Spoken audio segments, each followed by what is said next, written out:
right, welcome to Lesko Free Radio. I'm back. I'm sorry. Can't get rid of me. I'm like a bad habit. All right.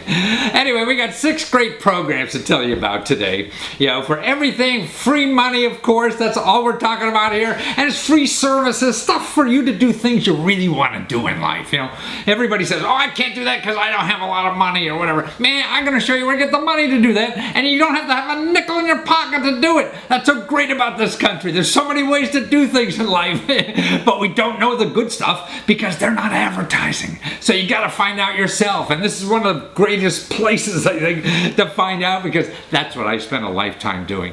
Finding alternatives, places for you to get free money and help to do things you really want to do or solve problems in your life. Like today we're going to tell you how to use social media to sell anything, because social media is free. You know, it's Twitter and Facebook and all this kind of stuff. And we have an interview with a lady on who does Broadway plays. She promotes Broadway plays using social media, so she's going to share her secrets with you, and she's coming up real soon. Also, how to get a fat cat to buy your small business. See, baby boomers are all retiring now, right? So that means a lot of them, like me, we have small businesses.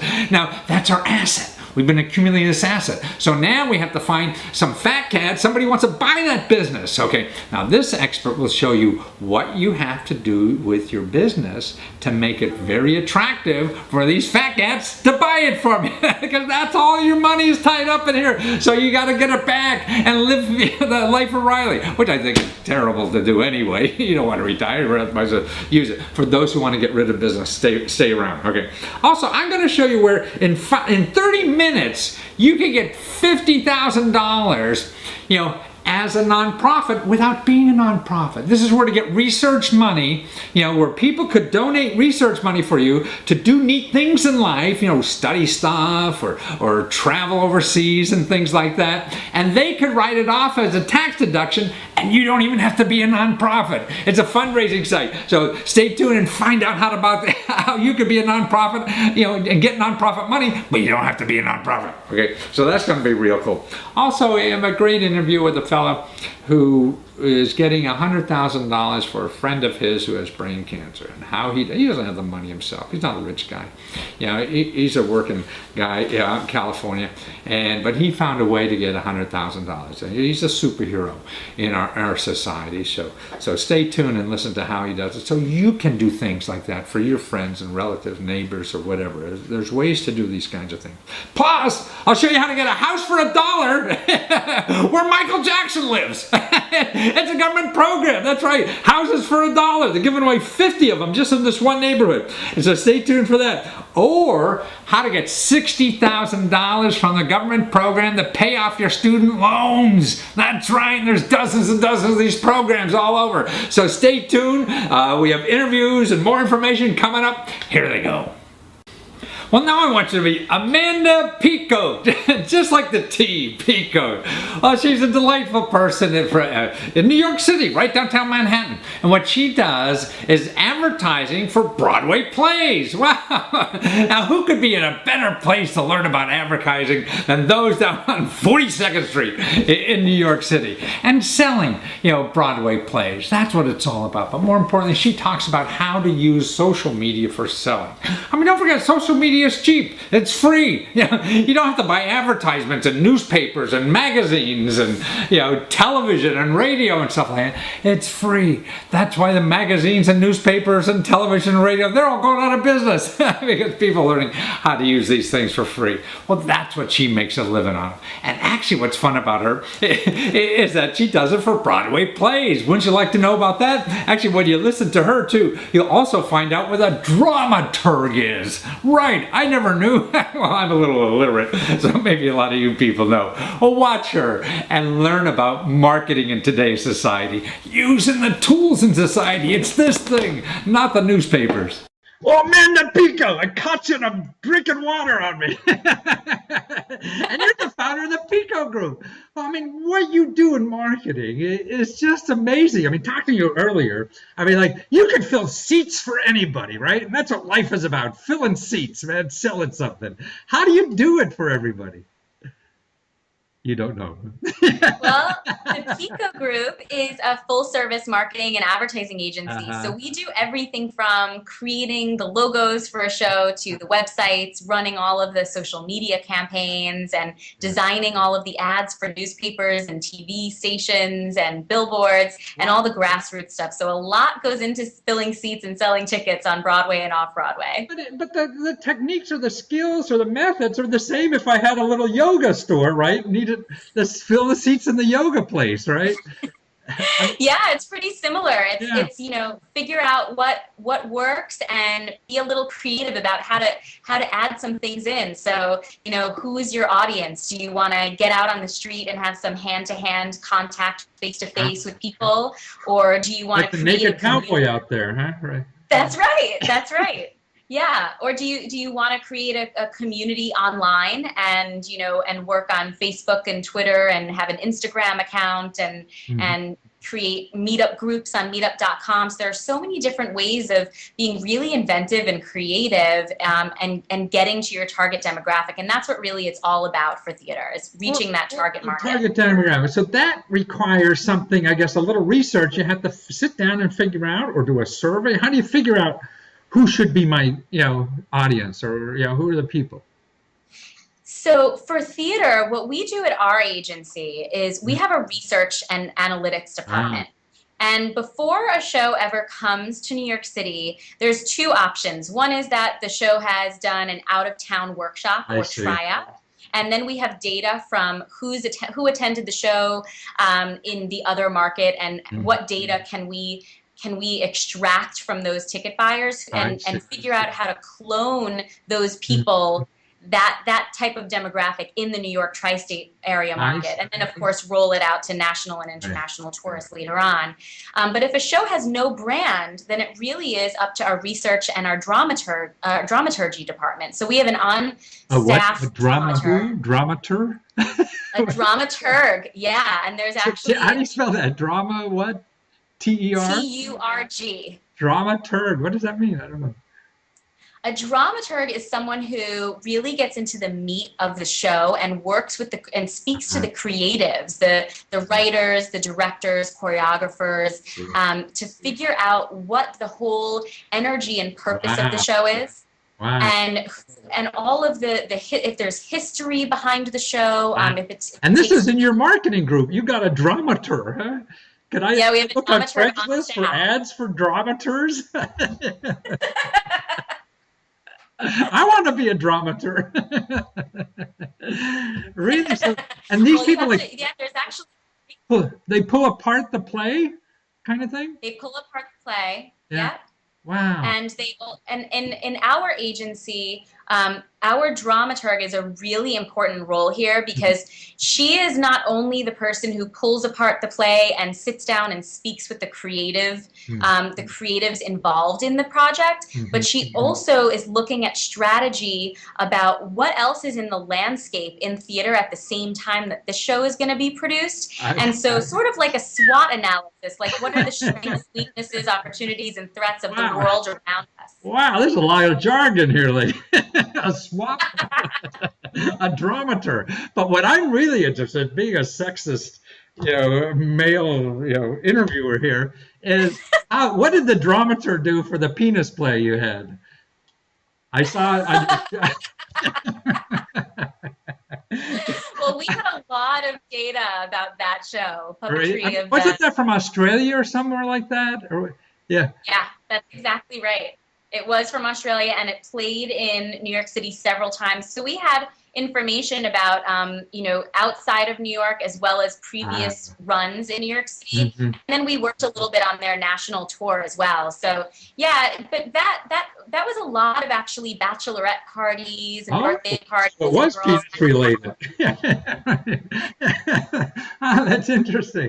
Well, I mean, if I was a small business, then and if I wasn't going to do billboards on 42nd Street, then social media. I mean, in all the options. So you mentioned 4 or 5 options of social media. Is there one that you feel is better, or even to start with or to learn with? If you're doing something the first time, which of those social media tools you think are the best to try to figure out first?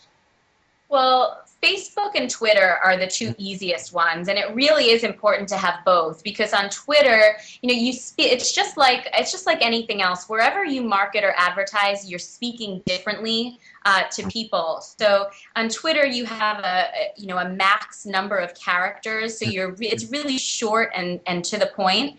And what you're asking people to do is you're asking people to retweet or comment on what you've posted. On Facebook, you have a lot more at your disposal. You can post longer posts.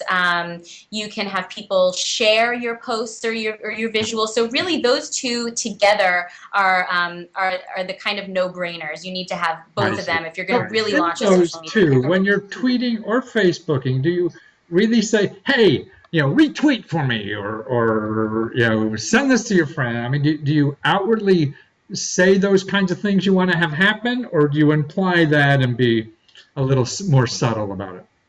Well, on Twitter, rarely do you ask people to do anything. It's really a content generation website platform. So you're sharing information that you hope is relevant to your audience base. And if it's relevant enough, then people will automatically want to get behind your brand or business and retweet and share and tell everyone else about it.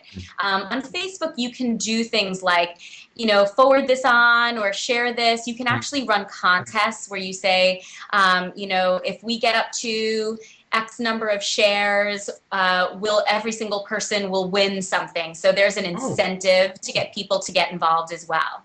And what do you win? Like discounts on tickets or something like that on your situation, or what?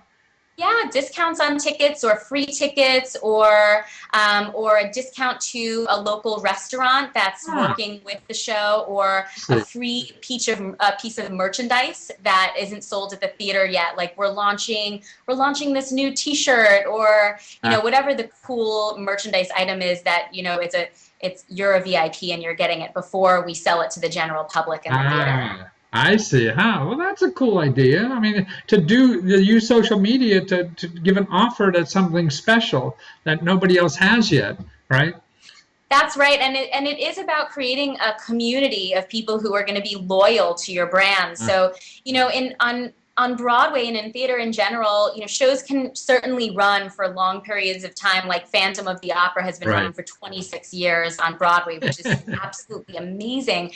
But for the most part, other shows they run for a year or a couple of years and then they go away. So it is about creating a community, because when the show goes on tour nationally and internationally, you want to bring those people with you who feel like they're getting something really valuable by being a part of your show. So it's all some kind of connection, I guess. I mean, that's what I hear in talking to social media. And that's, I don't know, as you're older, younger people like you maybe instinctively know that because that's all you know. But, older people have been trained in all these other mediums that don't have that personal connection, except the bowling league.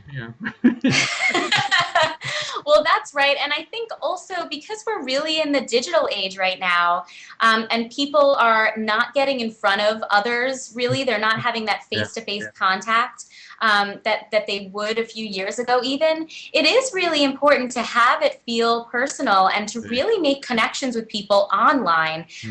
And that's what, something called meetup.com is really good for, because you create a group around a person's interest, and you wind up with hundreds or thousands of people who actually get out of their house and they meet up with other people of similar interests. So it's sort of taking that digital area and bringing them out of their comfort zone. And that's what meet up for advertising or promoting a Broadway play?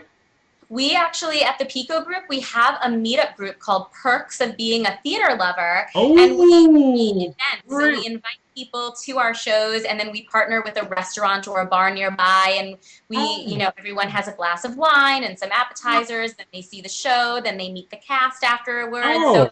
That's wonderful. Really cool. See, I mean, that's a great idea. I mean, that's where we should charge to have people watch this.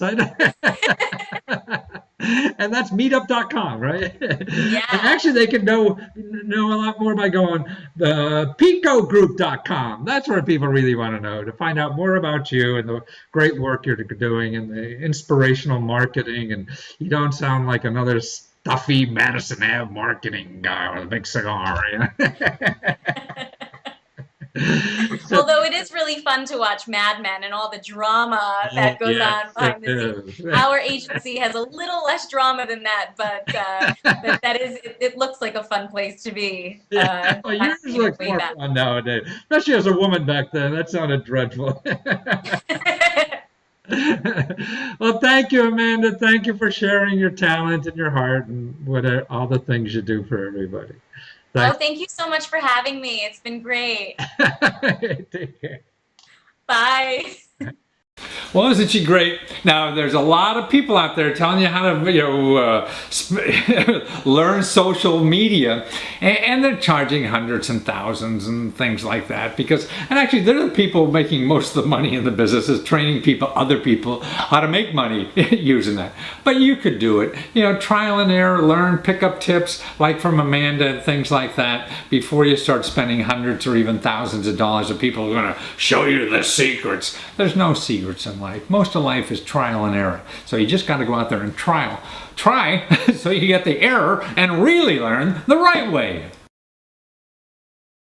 Now here's a great freebie from the government. Actually, it's not free. It's $1. You get a house for $1. Now listen to this. In Michael Jackson's neighborhood, right? The moonwalk guy.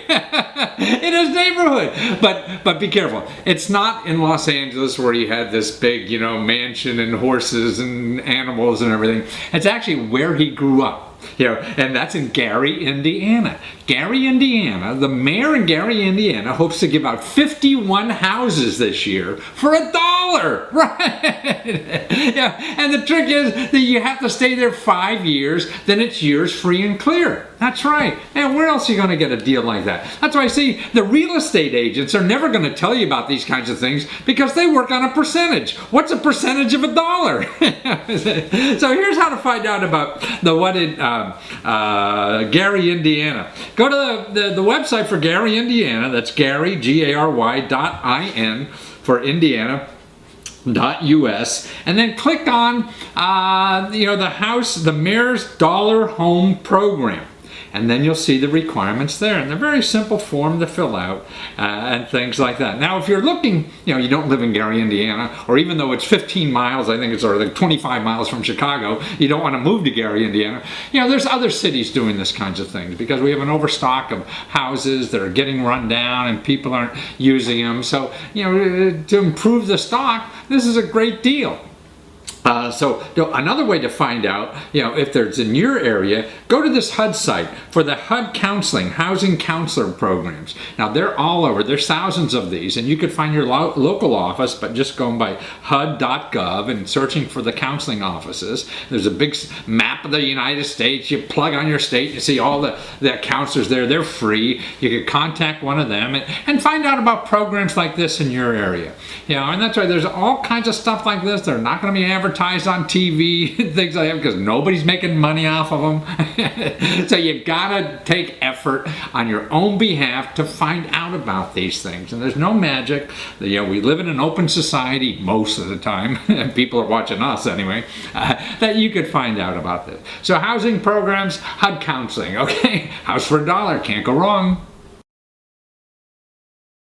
Okay, now I want you to meet David Braun. He's got a successful book called Successful Acquisitions. And he actually is a consultant in mergers and acquisitions. And he's a neighbor of mine. Even though I talked about Skype, he's only a couple miles away in Virginia. But what he explains is how to take your business and make it sellable for someone who's going to buy your small business. What's going on in our country now, after, through the recession, there hasn't not been a lot of mergers and acquisitions. People are not buying companies much, but now it's starting again. And actually, as he'll tell you, 60% of all the businesses in America today, and there's like 30 million, 30 million businesses. So 60% of them are going to be, sold in the next 10 years. So if you have a small business, man, this is what you're going to be competing for. It's like selling houses. There's lots of houses coming back on the market. There's lots of businesses coming back on the market to be sold. So how do you take your business and make it more sellable than anybody else? Because see, us baby boomers now, I'm not going to sell. I'm going to be in the grave doing mine. But most people, how do I get my money out? Because that's what's neat about small businesses. Boy, it's an asset. You keep growing. You're not giving your money to somebody else and hoping they do well so you can do well. No, you have control of your money. You have control of your energy. You have control of your investment. It's the greatest small business. But then if you don't want to do it anymore and your kids don't want it, well, then you have to look for a buyer. Okay, now this is what he's an expert at. Sort of like selling a house. He'll explain to you how. You have to prepare that house for sale. So you have to prepare that business for sale. Because if you're going on the market, you're competing with everybody else. So he tells you how to do that. So watch this. David Braun, man, this book you have, Successful Acquisitions. That is cool. I mean, everybody, at least me, I got an MBA, so I know about acquisitions. But everybody, particularly small businesses, thinks that, God, how could I someday sell my business to some fat cat because my kid doesn't want to take it over? So what would be a strategy for doing that? That's a great question, and everybody's looking for those fat cats. By the way, that's always the challenge there. They're not even there. Yeah, that's right. I think one of the biggest opportunities for folks, first of all, is to even ask themselves that question. How do I get myself prepared? So part of it is, how do I think like a fat cat, right? How do I think like a big company that would want to come in and buy my business? I'll tell you, one of the simplest things to think about is, how do I make it easy? How do I make it easy? Make what easy? How do I make it easy for a company to come in and buy my company? Let me give you an analogy. Okay. Because it's one that most of your audience can relate to. When you are thinking about selling your house, right? What do all the realtors tell you? Paint, put in new carpet, get stuff fixed up, make it easy so that someone can come in. But if you've got holes in the wall and the carpet looks like got all chewed up and everything else, it's not easy for someone to come in and say how great this business could be. Companies are the same way. Make it easy for the buyer to see what kind of company you have. Now, what are some of this? Let's drill down on that. What does that mean? One thing is it means you have good financial information, right? So get the books in order? Get the books in order. Now, here's the best. If you could actually have an audited financial statements, that's the best, because then you make it very easy. So use my house analogy. That's like having your home inspection done before you put your house on the market. Right? So you already have the inspection done. You already have the inspection done. Make it see. Easy for them to get comfortable that, hey, you know what? I've got a new AC system. I've got new insulation put in. Same thing with house. An auditor, an audit makes it easier for a fat cat, because a fat cat is always worried about risk. So you take that out of the equation. So that's number one. Oh, that's and a lot of business owners make the mistake of the company being their piggy bank. And now you got to share that piggy, or sell that piggy bank to someone else. So they got to unwind all that extra cash they were putting in their pocket. They got to show it. They got to figure out a way to. That's right. Especially if they want to get paid for it, they better start showing it. This is a cash cow, so show them. Show and get the milk going. That's right. So that's number one. Number two is think about the people part of it.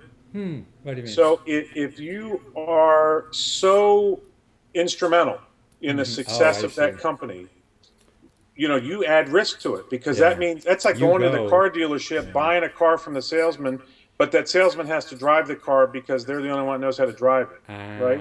Same thing with companies. So making sure that you've got other people there that can take over, so that when you leave, whether through natural causes or otherwise, through the acquisition, that there's the sense that somebody else is going to be there to actually run that business. Well, if that wasn't thought through, I mean, you hanging around for a few years would solve some of that, or not?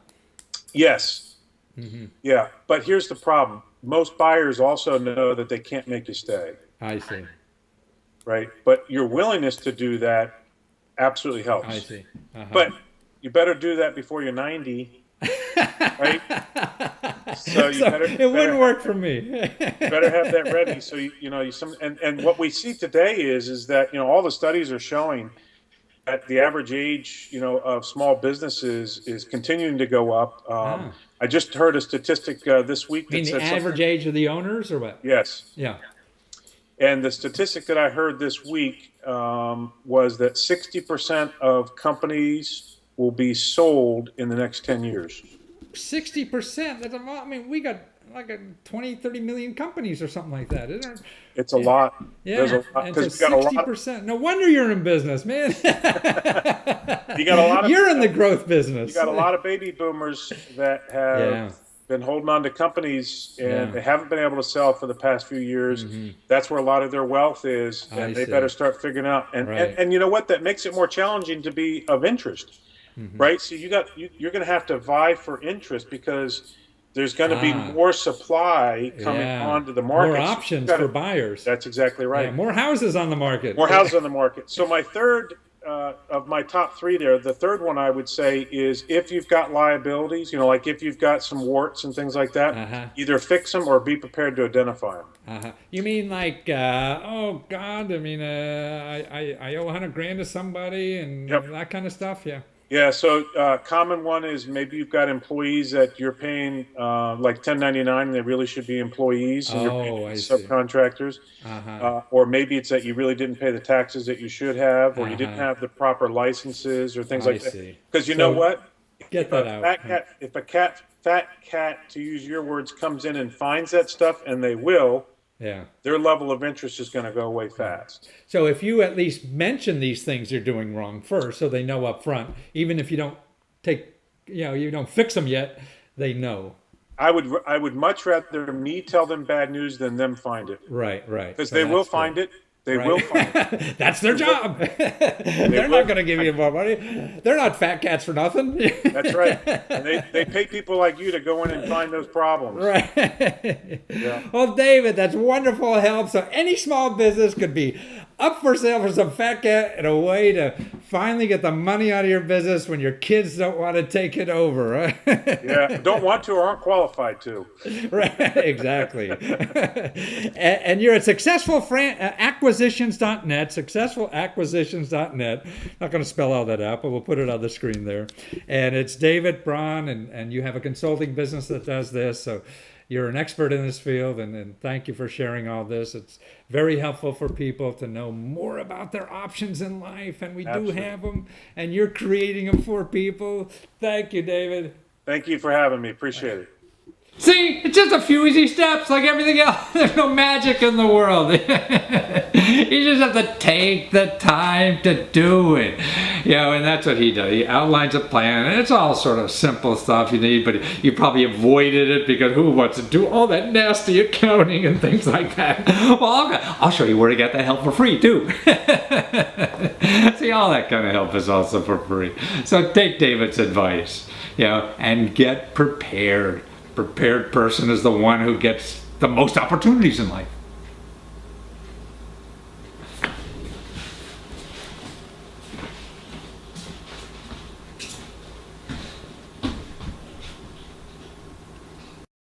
Well, now I want to show you about a great site you could use to get money, free money, to find stuff out, like to do research or to travel around the world even. It's actually for students, for teachers, for community activists. I mean, so you could even use it locally. Like if you're trying to get, a new program in the neighborhood, you think the county council should do something, but you need data, you need research, you got to do a survey of all the people. Well, this is a site you could go out and get like $5,000 to do a survey, and it only takes about 30 minutes to fill out the form, and you get $5,000, to raise it that way.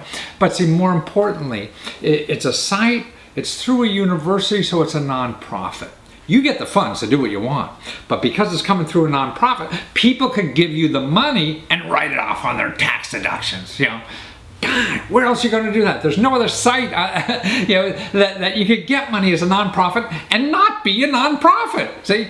So isn't that great? You don't have to be a nonprofit, but you can get nonprofit money and people could write it off and you get all the money. So watch this. Well, Natasha Chop, this is a I can't even say the word, amazing website. Superior Ideas.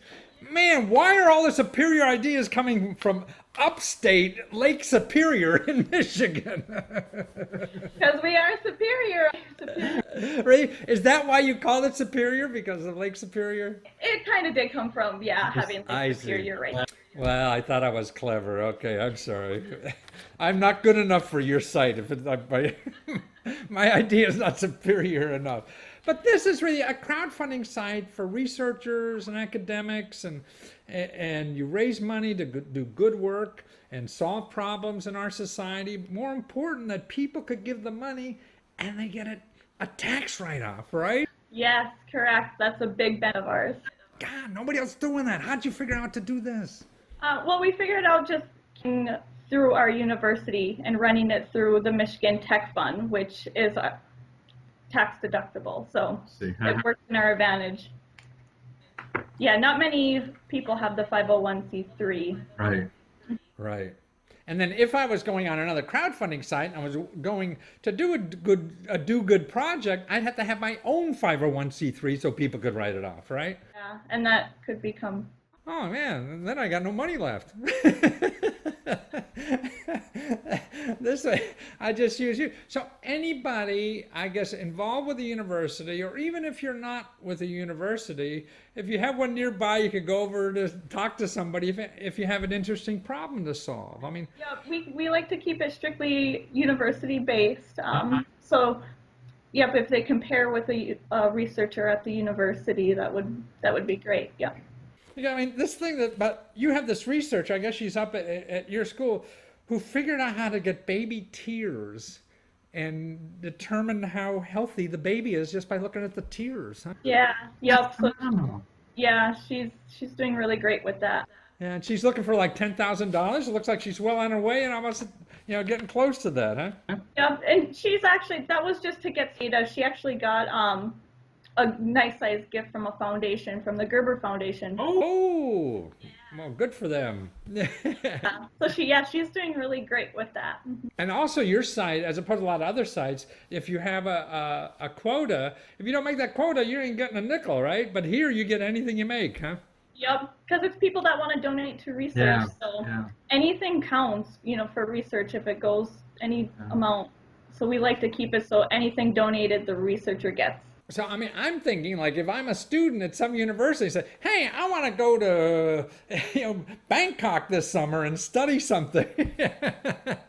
I can find a good project, right, and work with my professor or something like that, and run the funds through your site and get, $3, $4, $5 whatever it is for me to go to Bangkok and study sex trafficking or whatever the heck I want to study, right? Yeah, I mean, it works great, that's for sure. But also, we mentioned earlier that I could see like a local community, needs some research funds. I mean, they're having trouble with maybe after-school kids and what to do with them, and kids dropping out. So they could go to a local community college and find a professor to work with to study why are kids dropping out of school here and get data, so then they could go to their elected officials and say, hey, look at this data. We need something to solve this problem, and here's how to do it.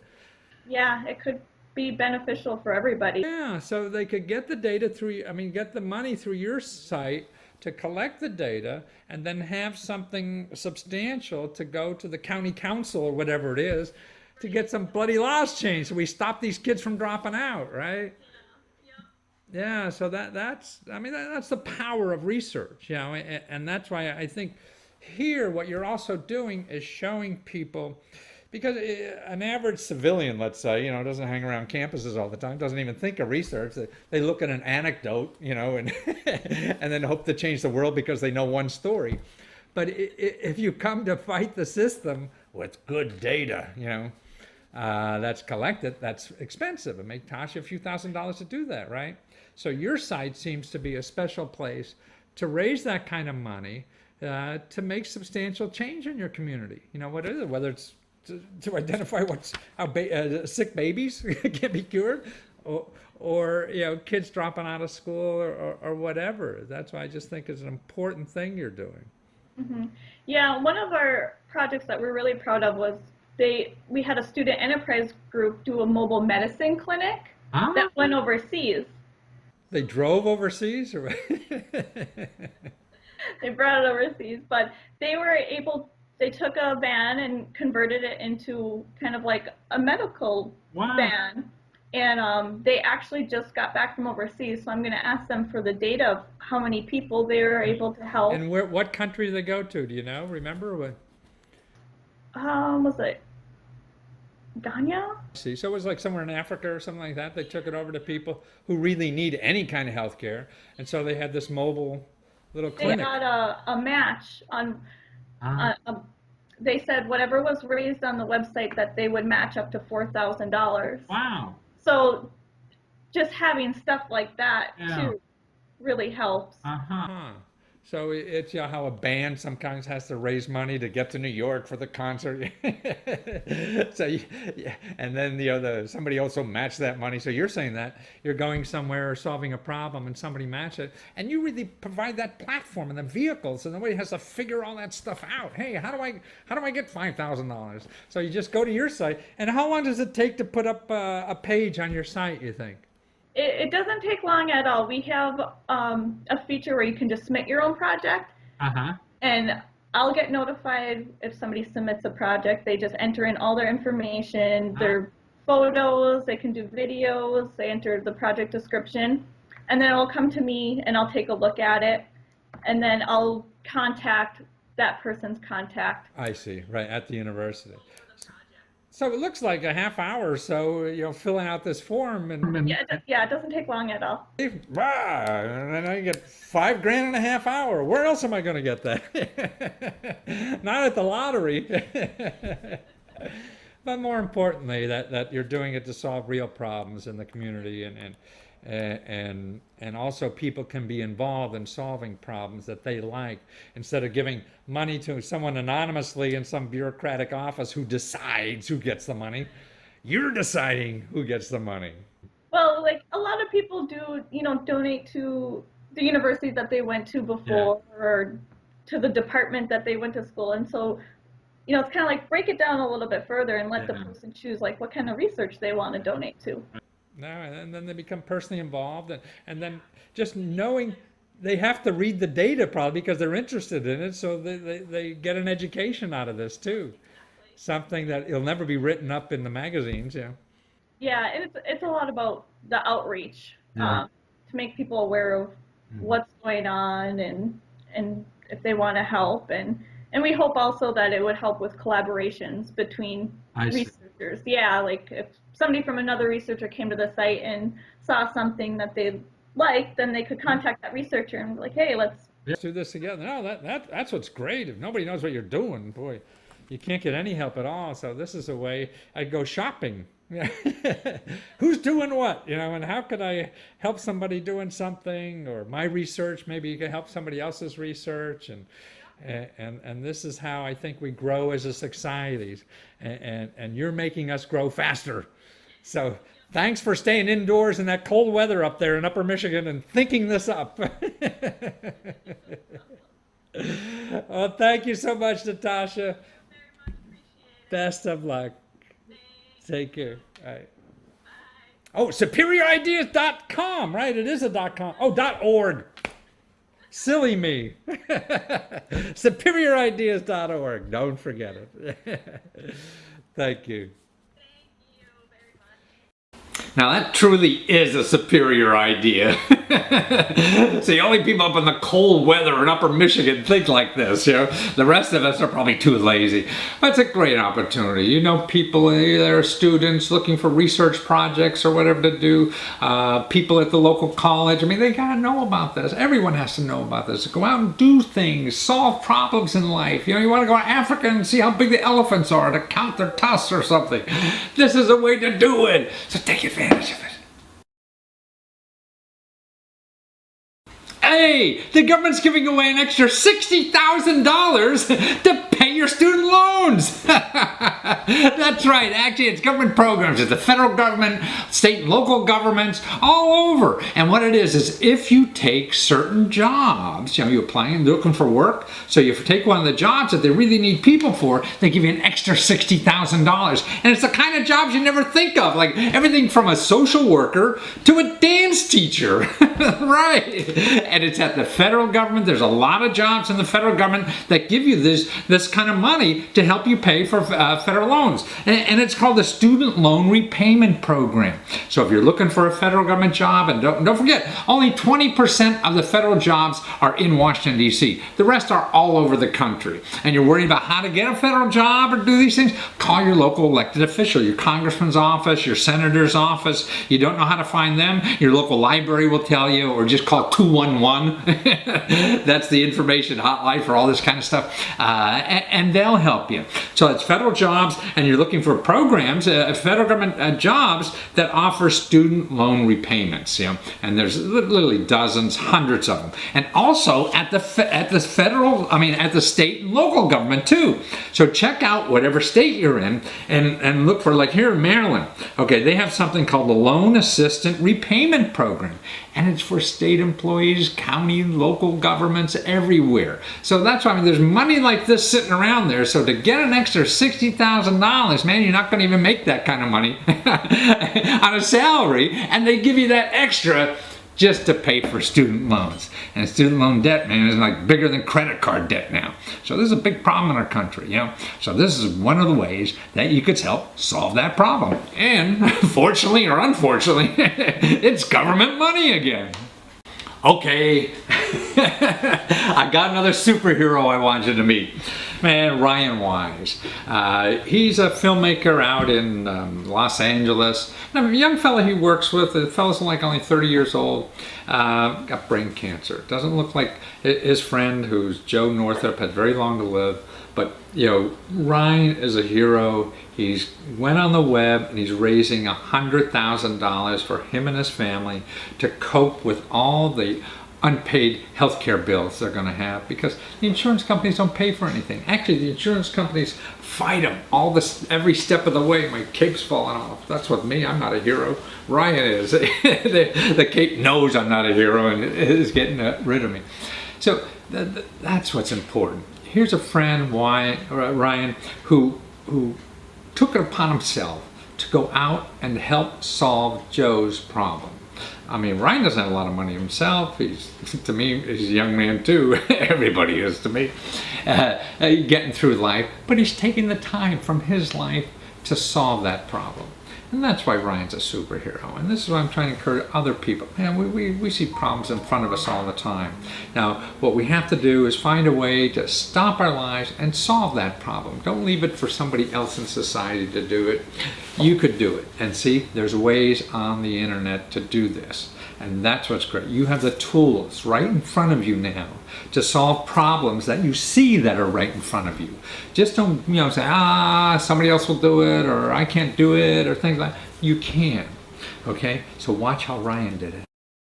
Ryan Wise, I really think what you're doing is really comparable to being a superhero in our lives, and helping your friend and workmate, Joe Northrop, who got cancer, brain cancer, and who knows what's up for his life. So tell us a story. When did this start happening to Joe?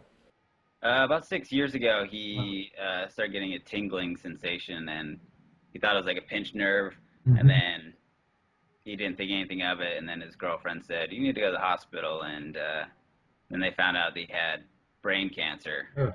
And so they did a biopsy, and then they found out that he needed another surgery. So then I think a year later, they had a surgery, took it out, and then did chemo. And then it was going good, and then it came back again. Even worse, grade 4, which is the worst cancer. Right. So he had another surgery, took that out, and then they did radiation, which you can only do one time, really. And that was really hard on him. And then it was all good. Everything was looking good.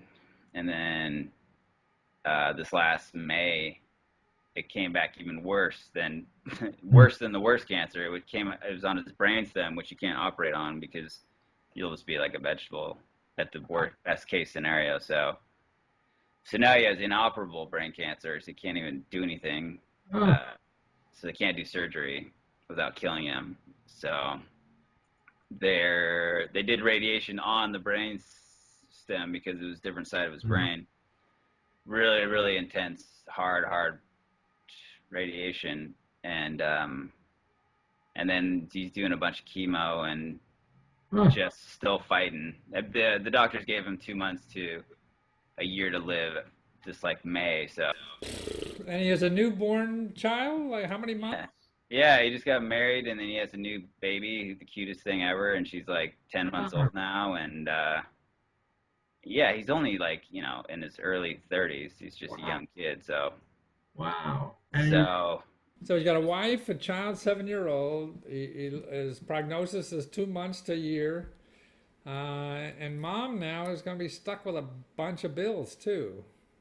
Yeah, his wife is going to be stuck with the bills, so. Yeah, before I did a little short documentary on Joe the first time he had brain cancer. So, and then on Vimeo, Vimeo.com, the video service thing, they started having like a tip jar thing where you could tip. Oh, really? Oh, cool. You can tip the video. So I go, Joe, what if we start? I'll put it in your name and it'll go to you, and then people can tip. So. So now you're also on Give Forward, right? Yeah. So then one of his friends suggested Give Forward to do that because that's really specific to medical needs and stuff like that, and it's set up really well. And how long did it take you to set up the site? It's pretty easy. It's really easy to set up. Probably like half an hour. Yeah, added some pictures, added some videos, put the story out, and then just kind of put it on Facebook and wherever I could, emailed it out and stuff, and told other people to share it, and then. Well, I see you got almost $14,000 or over that already, but you're after 100. I mean, she needs $100,000. I mean, our healthcare system is, no matter even if you're covered, you're still going to owe 100 grand or something like that. And it's just nuts. And obviously they can't. They don't want to pay it. The health insurance companies don't want to pay it. They'll try not to pay stuff. So it's like they're always fighting. You're fighting to stay alive, and you have to fight these bureaucrats. Yeah, exactly. So it's real hard. And yeah, his wife's a teacher and stuff, and luckily she's on spring break and able to help, but still, it's really tough with it. Yeah, spring break is over soon. Summer break. So exactly. So she's having a hard time dealing with everything, but they're staying strong and trying to help them out with some medical expenses and stuff. Wow. Well, we all can do that, I think. And that's what's so neat about what you do is that you're stopping your life and helping somebody that obviously needs a lot of help. I mean, and millions of people walk by, every day and just say, oh, I'm sorry, and give their condolences, but we can do so much more, in life. And that's what you're showing. I think Joe being a fighter and showing how he's coping with this disaster that's hit his life and his wife, that you're showing how to be an incredible citizen in my mind. That just trying to do everything possible and trying to raise $100,000. I mean, that's what's neat about technology today. Who could do that? You couldn't do that 5 years ago.